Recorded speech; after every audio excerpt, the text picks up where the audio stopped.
How important is, and I imagine it's very important, but I'll ask, how important is digital media in your overall marketing mix, ads, social media, influencers? Can you tell us a little bit about how you wield that sword? So similarly, we have a senior digital marketing person on staff. We also have an senior ecom manager on staff, marketing manager.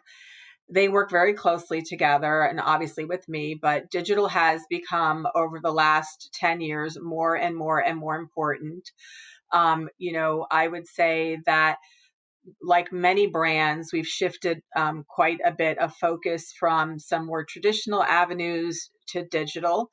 And the reason is, you can have proof of performance. It's really simple to quantify proof of performance. And we've also put a lot of tools in place to even if we're funneling consumers to our retailers through our website, we're able to capture where they went if they bought something. We have a lot of back end tech data that we can collect even on that type of thing too.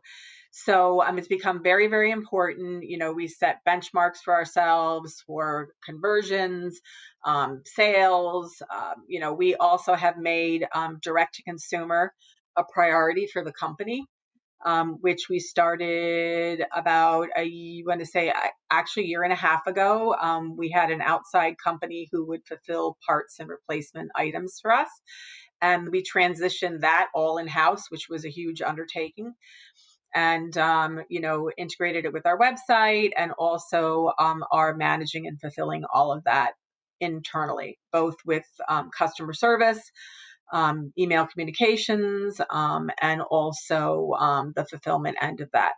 The company as a whole set up a very large fulfillment center. I want to say maybe 2.5 years ago, out in Glendale, Arizona, and I was set up as a brand new pick pack center to help both our retailers, because people don't realize retailers rely on their vendor partners to actually fulfill their direct to consumer orders, because they're not set up, they're not an Amazon, or they're not set up necessarily to do those types of things. So they've become more reliant on brands to provide that service for them. So a lot of people don't realize that.